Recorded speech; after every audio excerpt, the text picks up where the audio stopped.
Hey there, it's Tom from Tango Bravo Garage with my first true YouTube production. It's December 2023 now, but I found some old GoPro footage from a solo trip I took back in the summer of 2021 down in the San Juan Mountains of Colorado. I've climbed, backpacked, camped, and overlanded these mountains for over a decade, and they've become my destination of choice. This footage documents the journey from Lake City, Colorado on County Road 30 past the Silver Creek trailhead, up into American Basin, and then over Cinnamon Pass to Animas Forks. It's not a very technical trail, rather, it's just a narrow, rough road with a few sketchy spots. But as you'll see, it's one of my favorites in Colorado. The views are absolutely stunning, and it's not terribly dangerous. This footage is from days 1 and 2 of the trip. Day 1 was a 6-hour drive down to Lake City from Denver and setting up camp in American Basin. On day 2, I climbed Handy's Peak from American Basin with my Australian Shepherd Xena, and then drove over Cinnamon Pass to Animas Forks. On day 3, I went over Engineer Pass and climbed another 14er. On day 4, I climbed California, Hurricane, and Corkscrew passes before heading back home to Denver. I hope you enjoy this journey into one of my favorite places in the whole world.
This trip brings back fond memories of my 99 3rd-gen 4Runner that was totaled in a freak snow accident on my birthday back in 2022.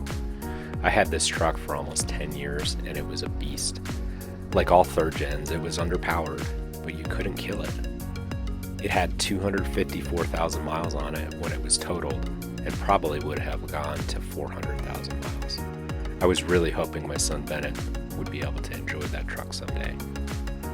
I ran a 2.5-inch Old Man Emu lift on it with 31-inch all-terrain tires and an ARB Bull Guard bumper from around late 2013 when I acquired the truck up until probably mid-2021. I removed all of the chrome trim, the pinstriping, painted the rear bumper black, and even painted the stock 16-inch wheels black. It looked pretty cool. In 2021, I added weld-on rock sliders, a Prinsu roof rack, rigid off-road lights, and mounted 33s on FJ Steely's, which required Spider Track's wheel adapters. it now really started to look like a true off-road rig. I often tell people that I never used the ARB bumper for anything. I never added a winch, I never needed one, and didn't even see the point. But in the end, I think that bumper may have saved my life in the wreck. My buddy Lee bought the 3rd gen from me after the wreck and harvested the engine for his 2nd gen rock crawler. I can't wait to see it fully installed next year. I miss that truck, but I have since moved on to a 2021 5th gen, and I love her just as much.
We're approaching the old mining town of Animas Forks. At the fork in the road up ahead, you can take a right to head up Engineer Pass or Mineral Creek, or you can take a left to head down into Eureka and the awesome town of Silverton. I really hope you enjoyed the views. The next video will show my journey over Engineer Pass, and then maybe even California Pass, Hurricane Pass, and Corkscrew Pass. I hope you have a good one. I'll see you in the next video.